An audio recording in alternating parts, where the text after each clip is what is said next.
Welcome back to the Road Team CFL podcast, episode number 7. Happy Thanksgiving weekend to everyone watching this.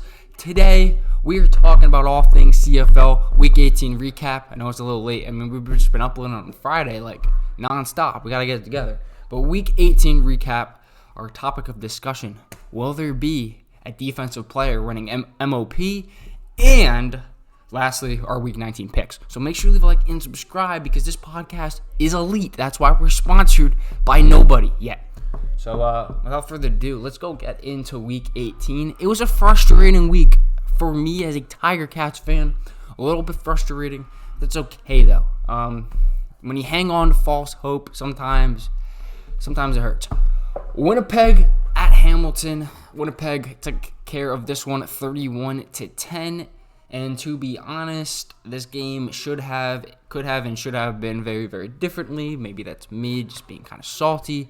But there is a lot of missed opportunities for the Ticats, especially early in this game. That's not to take away from what Winnipeg did do. They played lights out in the second half. They took care of business, and they won convincingly. It was a great win for them.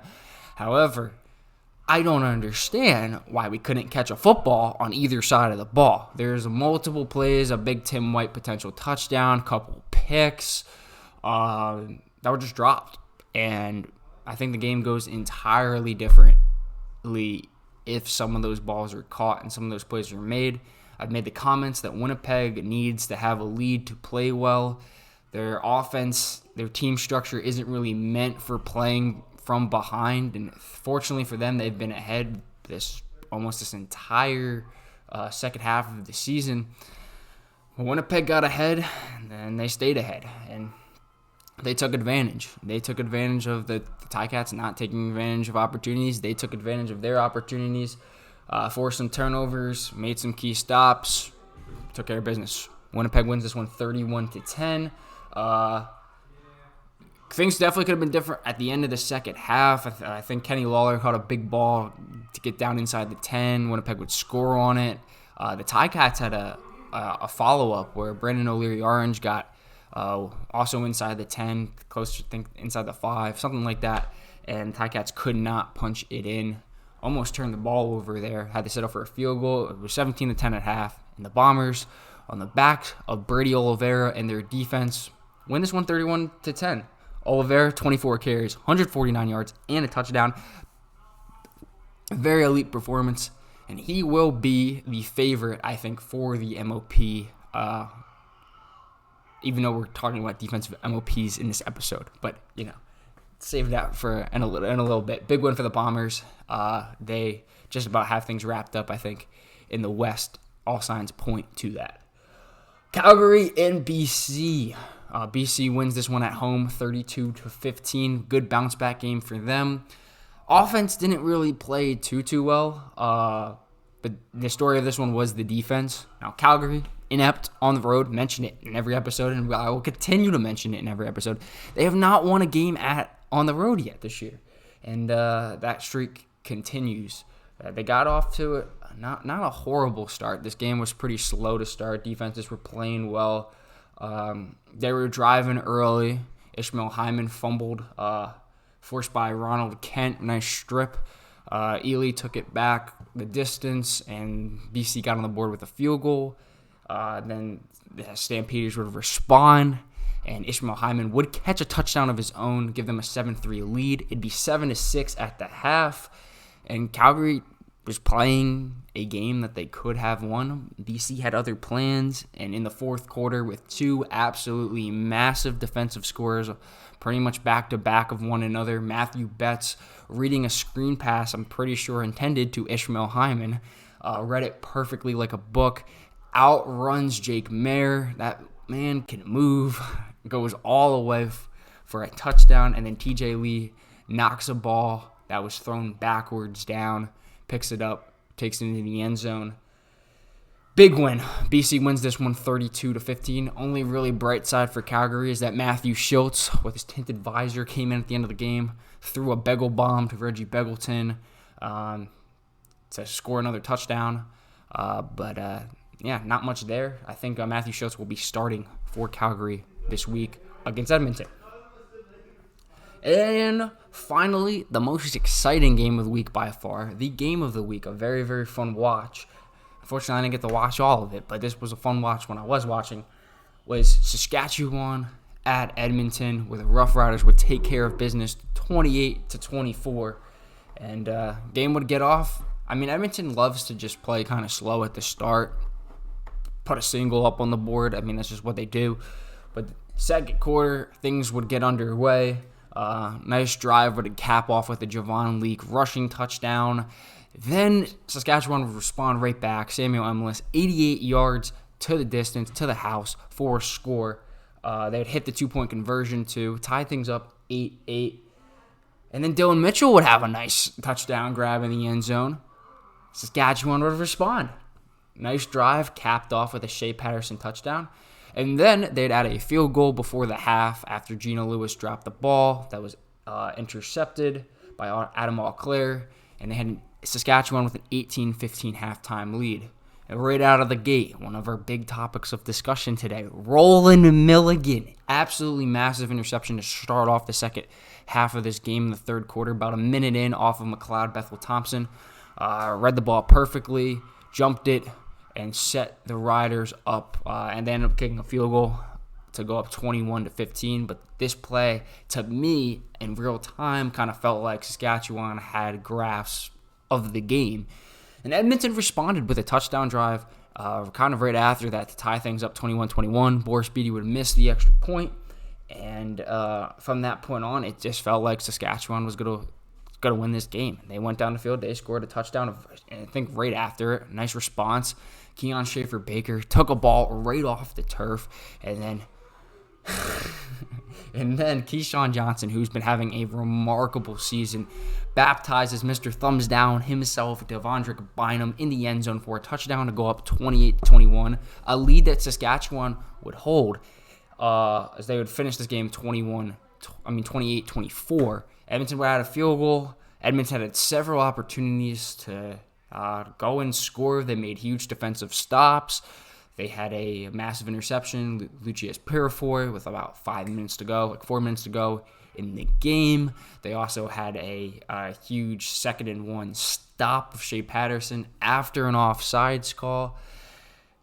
And they couldn't get the job done. Curla Gittins would end up fumbling. It'd be Amari Henderson with the forced fumble. The Riders would recover and ice the game. 28-24, a great one that knocks out the Edmonton Elks, officially eliminates a potential Hamilton Tiger Cat crossover, along with the BC win, and would officially eliminate the Calgary Stampeders. They would kind of eliminate themselves when they lost against BC. But the West is set. We know what 3 teams will be in there. It'll be a question of which order those 3 teams will play. So first couple games were not the best games from a closeness standpoint or from a football play standpoint. Winnipeg did their job. They played a good game of football. But last game, with big implications on the line, Edmonton season on the line, would have won the season series if they won the game. Saskatchewan comes through, they secure a playoff spot, and get a huge win. So that brings us now to our discussion of could there possibly be a defensive MOP? There's only been one defensive player to win MOP in the history of the CFL. That was back in 2014. I think there's a shot this year. Now, I did allude to earlier, I think Brady Oliveira should be the favorite to win this award. And most of the time, the most outstanding player, or in other leagues, the most valuable player, is going to always go to an offensive player just because their ability to take over and control a game is much higher. They either constantly have the ball in their hands on every play, like a quarterback, or they're able to get the football upwards of 20-plus times a game running the ball. Very rarely will you see a receiver have that kind of impact because there's so many receivers, especially in the CFL. Defensive side of the ball, you don't have the ball in your hands. You have to make plays to get the ball in your hands, and it's not just about getting the ball in your hands, but it's hard. It's hard to make that much of an impact from the defensive side of the ball from a valuable standpoint and from an outstanding standpoint. This league, though, is about outstanding, and I think Brady Oliveira has had a remarkable season. He's over 1,200 rushing yards this year, 1,254 to be exact. He's getting in the end zone now because Chris Streveler's injured and out for the year, so he can't hold the touchdowns against them anymore. He's a threat in the receiving game. He's great yards after catch on the screens. He can get you a first down anytime, anywhere. Can take over a game, has put this Winnipeg offense on his back the entire season, and just has had a remarkable year. 10 rushes of 20 or more yards this season. Great year. And the Bombers, it does help that they are the top seed in the West, and will probably take care of that. Even though this isn't a valuable award, that should, I think, help Brady's case. Also, what will help his case and why there could be a defensive MOP is there hasn't been a quarterback this year that's played lights out. We've seen injuries from quarterbacks. We've seen Zach Collaros. He's gotten a lot better recently, but not his best season, especially statistically. You have McLeod Bethel-Thompson, who has had some nice games, but has struggled with turning the ball over and has been on the field all the time. You have same thing with Bo Levi Mitchell, who has played most of the year, but he was benched at one point. I don't know why he was benched, if I'm being honest, but Bo Levi Mitchell struggles with turning the ball over, leads the league in touchdowns and in yards, and could be a candidate for the MOP. But at the end of the day, the quarterbacks haven't been great this year. Trevor Harris injured, Cody Fajardo injured. So I think it's going to be open to a non-quarterback this year. So then let's get into the defensive players that could potentially win this award. There's Tyrice Beverette and there's Rolan Milligan. I'll start with Tyrice Beverette, and I think both these guys have, I think, pretty legitimate cases to make. They both played absolutely outstanding. Tyrice Beverette, 97 total tackles. He's third only behind the elite linebacker tandem of Niles Morgan and Nick Anderson in Edmonton. Number 3 there. He's number 4 overall in defensive tackles with 89. He also has 8 special teams tackles. He is a tackling machine. He flies all over the place, always gets to the point of attack. Just a great all-around football player. And his presence is massive on Montreal, who has, I would say, one of the better defenses in the league. They're number 2 statistically in terms of scoring points at 337, with a huge gap over the number 3 team, the Saskatchewan Roughriders, at 399. But he is a huge force in that defense. He's forced forced fumbles. I'll try to pin that off as that forced, but 4 forced fumbles this year, leading the league, which is massive. His ability to create turnovers, get to the ball, big. He's tied for second with 8 tackles for loss with Damon Webb. Gets in the backfield, great against the run, and can play the pass too. And his most impressive statistic, leading the league with 121 total defensive plays. The next closest is Nick Anderson at 110. So Tyrice Beverette, huge presence on his team. He flies around. He gets to the ball. He could stop the run. He could stop the pass. Great all-around football player. And opposing quarterbacks always need to know where 26 is at all times. Can do a lot of things and is very, very versatile. And has 8 tackles on special teams, which is important to note too. So just a great player. Montreal, I don't really they haven't really been flashy, I would say, recently at all, but they still are number 1 in the East and have locked that down. So that's going to help there. Beverette is a very fun football player to watch. I absolutely cannot stand playing him. I love him. When I get just to watch him, but I can't stand playing him as a Ticats fan because he just disrupts games. Great player. And then number 2, which there may or may not be a video about this guy on another YouTube channel, RZFL Sports, very shortly. I'm hoping. See, I make a lot of promises, and I don't want to make a false promise here. So I'm saying there could be. There could be. It's not a promise. I'm saying there could be. There's a shot. Rolan Milligan, who has been electric this entire season. He was injured for most of last year with a toe injury. He's back. He's lighting up the league and playing at a phenomenally elite level. Right now, he has 88 total tackles. That's 5th overall in the league. This is debated, actually, because the two different sources on the CFL website say that one says he has 20 special teams tackles, one said he has 19. But he has 69 total defensive tackles and 19 tackles on special teams. And I think what makes Rolan Milligan an extra interesting choice for MOP is his ability to play special teams. You don't see a lot of stars go out and play special teams, especially, I was used to accustomed watching the NFL where stars never play special teams. In the CFL, it's a little bit different. But the importance of special teams in the CFL is so high. It's a game of field position. Everyone knows returns are massive. Your ability to get down the field as a gunner and get, I'm going to say point of attack again, but get to the point of attack and stopping returns and neutralizing what the opposing team can do, because return games, you can go crazy in this league with the rules, is massive. And I think if this word was most valuable player, I think this would increase Rolan Milligan's chance of winning by definition. But it's most outstanding player, and I still think it helps a tremendous amount. Rolan Milligan is an athlete. He can make tackles in the open space, and I think his ability to make special teams tackles and be a force on special teams adds a tremendous amount of value and outstandingness.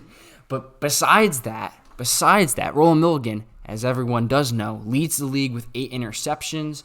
If we go through his interception log, he had one week 3 against Hamilton, 2 week 5 against Toronto, 1 week 6 against BC, 1 week 9 against Edmonton, 1 week 10 against Ottawa, another week 17 against Ottawa, and 1 week 18 against Edmonton. In that span of games, he actually missed a game against Calgary because of the birth of his child, which is a very, very valid reason, to miss a game.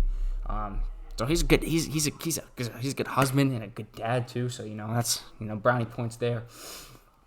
But 8 interceptions, massive, and these interceptions have played crucial roles. Just the last game against Edmonton, a huge pick. His ability to read the ball, he's a ball hawk, an incredibly smart football player, elite. He has 10 pass knockdowns, which are also tied for first. His 8 interceptions lead the league by themselves. He has a passer rating of 55.2 when targeted, has the second highest Pro Football Focus coverage grade at 89.8, and he ranks third in total defensive plays with 109, only behind Nick Anderson and Tyrice Beverette. And that's insane because he plays at a position that at halfback that does not feature as many opportunities to make defensive plays as linebacker. So that's insanely impressive there. And not only when Milligan, he gets the ball in his hands, able to intercept quarterbacks, he also does a lot with the ball. 141 total return yards this year, and none of those are pick sixes where he has this one massive return that, has that total up. His ability to go ahead and get yards after the pick, also elite, and why I would say one of the reasons why he is fun to watch. He's a threat to do something with the ball at any time. So you have 2 really legit players who could win this award. Saskatchewan now clinching a playoff spot, I think helps tremendously.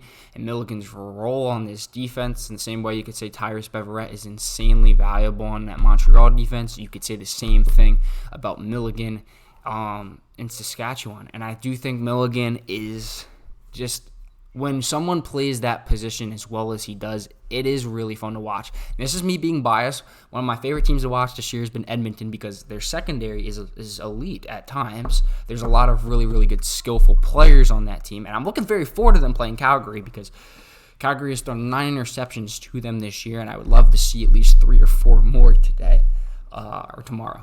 But I love watching DBs play and do their thing. So my vote would be for Milligan. I'm also making a video about him, so I'm a little biased there.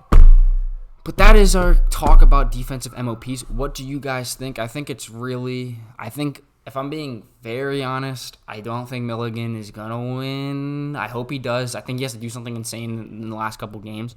I think it's probably going to be Brady Oliveira matched up against Tyrice, Beverette. I do think those are the best two options. What Oliveira has done is amazing. If Milligan makes another huge play, or something like that, or has an electric game, especially against BC, to try to jump them in the standings, and they might already have jumped them in the standings. I don't know. I think they have, but that'd be huge for getting a home playoff game. We could see Rolan Milligan. We could. You never know. I love Rolan Milligan, and I think that he should be considered for this award. But I do think, voters-wise, it's probably going to come down to Oliveira versus Beverette. But we will see. So that is that discussion. Let me know what you guys think about the MOP conversation, and let's wrap this up with our picks for this week. Week 19, back to 4 games, thankfully. Next week, we're only going to have 3. But 3 weeks left of the season. We have a game tonight, Toronto and Winnipeg. And I didn't talk too much about the Hamilton Tiger Cats. But Tiger Cats are still not mathematically eliminated from playoff contention. The Tiger Cats are going to need to win their final 2 games against Calgary and Ottawa. And there's a shot Ottawa has nothing to play for. There's a shot they do have something to play for. But Toronto needs to lose their final 3 games. First one being against Winnipeg, second one being against Ottawa, and the third one being against Edmonton. Do I see that happening? Probably not. However, I'm going to have hope. And because I'm not superstitious, I'm not even a little stitious, but I keep picking the Winnipeg Blue Bombers to lose because I'm not buying. They're a very, very good team. They're easily the best team in the league, but I don't feel like what they're doing is sustainable. I just don't. I mean, they figure out throwing the ball down the field, it's game over. They're going to win the Grey Cup. But I just don't feel like their recipe for success is sustainable because there's not enough of that passing game. And if Brady Oliveira gets shut down, it could be problematic. I'm going to pick the Toronto Argonauts to win this game using reverse psychology because I keep picking Winnipeg. They're going to lose one. They're going to lose one here. They have to. They're bound to. Doing that, I know my pick matters tremendously because if I pick the Argonauts to win this game, they're not going to win. So I'm betting full bag on Toronto. They're going to come in. They're going to come into Winnipeg, come into Princess Auto Stadium, and upset the Bombers. Second game, Edmonton and Calgary. If Edmonton doesn't win this game, I don't know what to say. Trey Ford, because McLeod Thompson being injured, is back in, and I love Trey Ford so much. Trey Ford is going to do his thing. He's going to light up this team, and I don't care who's at quarterback. Matthew Schultz, Jake Mayer. They're throwing 3-4 interceptions. That's just how it's going to be. It's going to happen again. Edmonton, give me them by 20 points. BC and Saskatchewan. Earlier in the year, I wanted BC to absolutely obliterate Saskatchewan because I thought Saskatchewan were frauds. But Saskatchewan has turned things around tremendously, even though, I think they're on a 3-game winning streak now. But even in that period of time where they just kept losing, they were still playing solid football. They just kept inventing ways to lose games or not win them with the tie against Ottawa. I think the Saskatchewan team's really good, and I want teams that are good in the playoffs, especially trying to challenge Winnipeg. I want Saskatchewan to win this game, so I'm going to pick with my heart. I think Saskatchewan will win this game. I do think they're the better team. What BC did on Friday, did not really impress me. You never know. They have Alexander Hollins back in the mix again. He has done a ton for them lately, but could be a spark. I do think Saskatchewan wins this game by at least a touchdown at home. And our last game on Thanksgiving, Ottawa and Montreal. Give me the Montreal Alouettes. They don't really have anything to play for. Exactly. Ottawa does have something to play for. I do think Montreal takes care of business in a close game. No real explanation past that. I just don't really believe too well in Ottawa. It would help if Ottawa won this game, I think, actually, for the Ticats' sake. So making it less likely that the last game of the year is or more likely that the last game of the year is not going to matter. But we will see there. I'm looking forward to that one. Monday football, always a blast and blessing to be able to watch. So those are our picks. Bar Nation, I got you this week. Riders, all the way. And we'll see what happens. If the Riders lost last week, I would be very all in on BC, but it's not the case. They won. They took care of business. So that's going to be the episode. Thank you guys for watching. We may be late sometimes with getting these out, but just trust the process. We're getting one out every week, 7 weeks. Love to see it. Thankful to be able to do this. Thankful for the people that comment down below. Appreciate your guys' support. Fantasy advice, Agent Pewds / Bar Nation. Make sure you pick. You should pick Chad Kelly today. You should do that. So I'll stop talking now because I could keep talking. But this is Penguin Pods, the Road Team CFL podcast. Signing off. See you guys.